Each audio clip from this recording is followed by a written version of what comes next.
तो हेलो बच्चों, कैसे हैं आप? अच्छे हैं, वेरी गुड। तो देखिए बच्चों, आज हम फिर आपके लिए क्लास लेके आए हैं और बहुत अच्छी क्लास है आज की भी। आज हम आपके लिए प्लानिंग चैप्टर का क्लास नंबर थर्ड होगा आज हमारा। और इससे पहले आपकी दो क्लासेस हो चुकी हैं प्लानिंग की। तो आज हम प्लानिंग की क्लास नंबर थर्ड करेंगे। ठीक है बच्चे। तो आज जो हमारा टॉपिक होगा वो होगा हमारा लिमिटेशंस ऑफ प्लानिंग। यानी इससे पहले आपने फीचर्स, इंपॉर्टेंस और ऑब्जेक्टिव्स वगैरह इसके प्लानिंग के पढ़े हैं। और जो आज हम जो टॉपिक करेंगे वो करेंगे हम लिमिटेशंस ऑफ प्लानिंग। तो बच्चे देखो, प्लानिंग हमारे लिए जितना फ्रूटफुल होता है, जितना बेनिफिशियल होता है, तो कुछ उसकी लिमिटेशंस भी होती हैं। क्योंकि ओवर एंड एक्सेस किसी भी चीज़ का होता है वो हमेशा उतना बेनिफिशियल नहीं होता है। तो कभी कभी हम प्लानिंग क्या करते हैं कि प्लानिंग कभी भी या तो हम बहुत ज़्यादा ओवर कर लेते हैं या फिर बहुत ज़्यादा एक्सेस कर लेते हैं, या फिर उस पर हम बहुत ज़्यादा फोकस नहीं कर पाते। तो इस वजह से क्या होता है कि हमारा जो रिजल्ट आता है उतना अच्छा नहीं आता है। दैट्स वाई कि प्लानिंग में कुछ लिमिटेशंस भी होती हैं। तो वो क्या क्या लिमिटेशंस होती है प्लानिंग के अंदर आज हम डिस्कस करते हैं बच्चे। तो सबसे पहले हम देखिए टॉपिक में आते हैं यहाँ पे। सबसे पहले हमारा आता है प्लानिंग लीड्स टू रिजिडिटी। ठीक है बच्चों। तो प्लानिंग लीड्स टू रिजिडिटी का मतलब ये होता है, तो रिजिडिटी का मतलब क्या होता है? रिजिड, रिजिड यानी that the things can not be change, यानी ऐसी चीज जो चेंज नहीं हो सकती हो। ठीक है। तो बेसिकली क्या होता है कि प्लानिंग में भी हमें कई बार ऐसा होता है कि हम इतने मजबूर हो जाते हैं, इतने अटेंटिव मोड में चले जाते हैं कि हम उसको चेंज नहीं कर सकते। क्योंकि देखिए प्लानिंग क्या होता है एक्चुअली, देखो प्लानिंग जो होता है वो पॉलिसी फॉर्मेशन का पार्ट होता है। तो जो पॉलिसी फॉर्मेशन जो होती है वो कितने टॉप लेवल से होती है। जो टॉप लेवल से जो पॉलिसी फॉर्मेशन होती है, तो कई बार कि उसमें जो हमारी जो पॉलिसी मेकअप बनी होती है उनमें हम कोई चेंजेस नहीं ला सकते। बिकॉज कि जो मैनेजर्स होते हैं, जो नीचे जो मिडिल लेवल का जो डिपार्टमेंट होता है, वो उनमें चेंजेस करने की कंडीशंस में नहीं होता है। क्योंकि उन्हें एक प्रिस्क्राइब फॉर्मेट दिया जाता है, एक उन्हें लिमिटेशन दी जाती है, उन्हें एक स्पेसिफिक गाइडलाइन दी जाती है कि आपको इस चीज को एक स्पेसिफिक टाइम के अंदर ही एंड करना है या फिर ओवर करना है। तो वहां पर क्या होता है कि प्लानिंग को चेंज करना हमारे लिए बड़ा मुश्किल हो जाता है, यानी रिजिडिटी हो जाती है कि वो जो है वही रहेगा हमेशा। अब कई बार क्या होता है कि जब आप एक पूरे प्लान को इंप्लीमेंट कर रहे होते हो, टाइम निकलता है, तो कुछ चीजें वहां पर कुछ सर्कमस्टांसेस ऐसे होते हैं जो कि चेंजेस हो जाते हैं, जो कि हमें हमेशा पहले की तरह नहीं रहते। तो हमें क्या करना होता है कि हमें सर्कमस्टांस के अकॉर्डिंग अपनी प्लानिंग को थोड़ा चेंज करना होता है, बट वी कांट, बट वो हम नहीं कर सकते बिकॉज कि हमें एक स्पेसिफिक फॉर्मेट ही फॉलो करना होता है। That's why the planning leads to rigidity. ठीक है बच्चों। तो प्लानिंग हमारा क्या होता है, रिजिडिटी को लीड्स करता है। देन सेकंड देखिए हमारा आता है planning reduce creativity.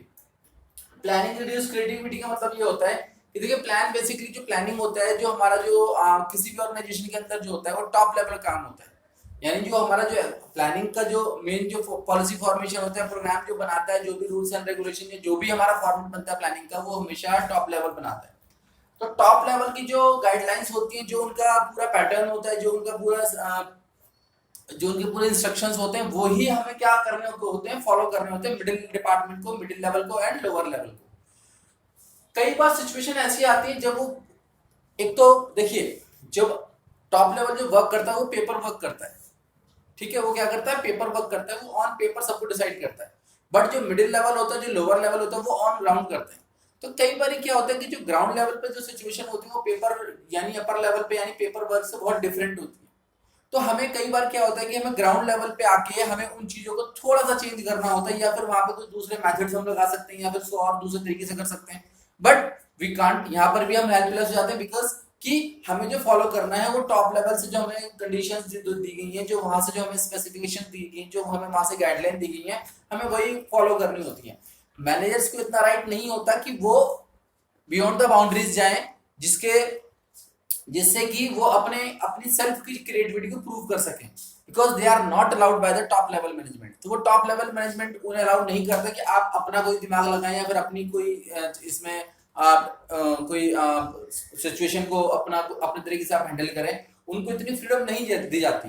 That's why अगर उनको इतनी फ्रीडम नहीं दी जाती, तो कहीं ना कहीं जो एक मैनेजर लेवल का जो उनका स्किल होता है, जो उनके इंटेलेक्चुअल जो क्रिएटिविटी होती है, जो उनकी इमेजिनेशन पावर होती है, कहीं ना कहीं से वो डिस्ट्रॉय होती है, यानी वो रिड्यूस होती है। तो इस तरह से प्लानिंग को हम कह सकते हैं कि प्लानिंग रिड्यूस क्रिएटिविटी, बिकॉज की प्लानिंग हमेशा टॉप लेवल करता है, और टॉप लेवल से फिर मिडिल लेवल को और लोअर लेवल को प्रॉब्लम होती है, वो अपनी क्रिएटिविटी शो नहीं कर पाते। ठीक है बच्चों। तो this is the reason for the planning reduce creativity.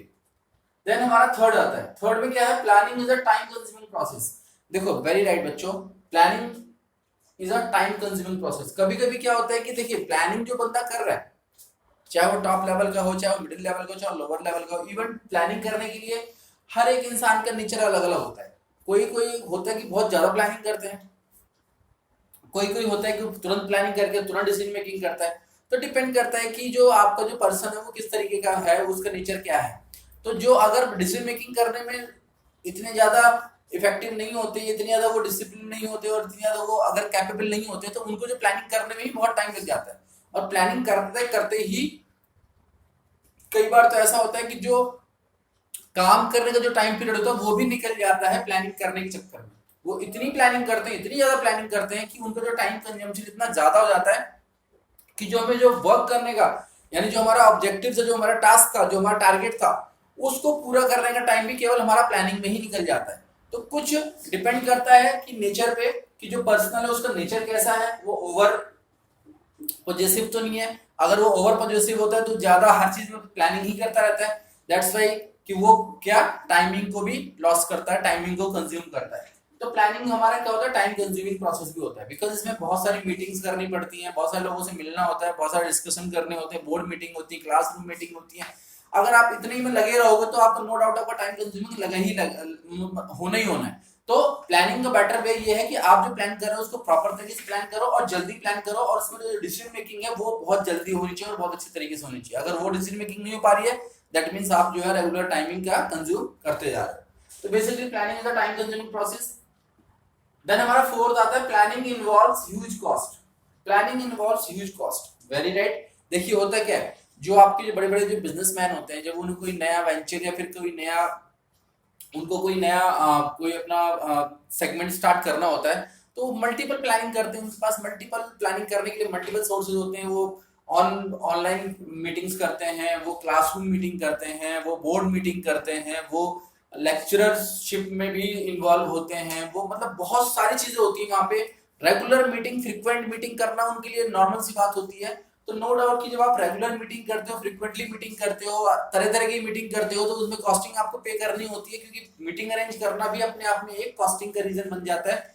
तो अगर आप नंबर ऑफ और फ्रीक्वेंट मीटिंग करोगे, फ्रीक्वेंट डिस्कशंस करोगे, फ्रीक्वेंटली आप सजेशंस लोगे, आप एक्सपर्ट से मिलोगे, तो उनकी जो फीस होती है प्लस उनके जो मीटिंग चार्जेस होते हैं वो भी आपके कॉस्टली पड़ जाते हैं। तो these are the planning involves huge cost. यानी कभी कभी हमें क्या होता है कि जो हम बेसिकली जिस प्रोजेक्ट के लिए हम मीटिंग्स कर रहे हैं या फिर रिसर्च कर रहे हैं या फिर प्लानिंग कर रहे हैं, वो हमारे लिए कई बार बहुत कॉस्टली पड़ जाती है, क्योंकि वहां पे जो एक्सपर्ट्स होते हैं उनकी जो फीस होती है, जो उनका जो कॉस्टिंग होती है, वो बहुत हैवी पड़ जाती है। तो basically planning involves huge cost. ठीक है, तो ये था हमारा planning involves huge cost. Then fifth में हमारा आता है planning does not guarantee success. अब देखिए हर एक मैनेजमेंट में, हर एक बिजनेस में, हर एक पर्सनल अपनी डेली लाइफ में भी हर काम प्लानिंग से करता है। और नो डाउट कि प्लानिंग से करने के बाद हमें कुछ उसके रिजल्ट्स भी मिलते हैं, और प्लानिंग हमेशा सक्सेसफुल होती है नहीं होती डिपेंड करता है सिचुएशन के ऊपर। मोस्टली प्लानिंग सक्सेसफुल होती है, इसीलिए हम प्लान करते हैं। बट ये हमेशा डिसाइडेड नहीं होता है, हमेशा कंफर्म नहीं होता, हमेशा एकदम से पक्का नहीं होता कि आपकी जो प्लानिंग आपने की है वो हमेशा से क्या होगी आपकी, मतलब वो सक्सेसफुल होनी ही होनी है। कहीं ना कहीं वहां पर 10 to 20% का डाउट रहता है कि प्लानिंग में भी फेल्ड। तो यहाँ पर क्या होता है कि planning does not guarantee success. देखिए सपोज करो कि मैं भी सपोज करो कि अगर हर बच्चा भी जैसे अपने एजुकेशन को लेकर अगर मैं स्टडी के लिए उसमें आऊँ, हर बच्चा ये सोचता है कि मेरे 90 प्लस आए, 95 प्लस आए, अच्छे मार्क्स आए, और वो उसके अकॉर्डिंग अपनी प्लानिंग भी करता है, पढ़ता भी है उसके अकॉर्डिंग। लेकिन रिजल्ट जब आता है तो फाइनली किसी के हर किसी के 95 तो नहीं आते, बट हर किसी ने एफर्ट्स तो 95 के लिए किए होते हैं, 90 प्लस के लिए किए होते हैं। बट रिजल्ट किसके आते हैं, जो कि उसको बेटर तरीके से परफॉर्म करते हैं, यानी बेटर तरीके से अडॉप्ट करते हैं। मेनली कई बार प्लानिंग के एग्जीक्यूशन में हमारी प्रॉब्लम आ जाती है, हमारे स्टैंडर्ड में उनके प्रॉब्लम आ जाती है, हम नहीं उसको कैरी कर पाते, नहीं उसको प्रॉपर तरीके से रन कर पाते, तो हमारा जो रिजल्ट होता है उस तरीके से नहीं आता है। तो प्लानिंग कई बार कि हम प्लानिंग करने के बाद भी जो हमारा रिजल्ट होता है वो पूरी तरह सक्सेसफुल नहीं होता, यहाँ पर भी हमारे फेलियर के चांसेस होते हैं। ठीक है, तो planning does not guarantee success. Then इसके बाद हमारा 6 आता है प्लानिंग में not work in a dynamic environment. देखिए प्लानिंग क्या होता है, प्लानिंग में not work in a dynamic environment. देखो प्लानिंग कई बार क्या होता है कि हम लोग जो प्लानिंग करते हैं वो सब कुछ ये सोच के चलते हैं कि वो हमारे अकॉर्डिंग चल रहा है। हम अगर फ्यूचर के लिए भी सोच रहे हैं तो वो हमने सोचा है, अपने अकॉर्डिंग सोचा है, और वो उस तरीके से हम उसको प्लान को काउंटर करने के लिए प्लान करते हैं।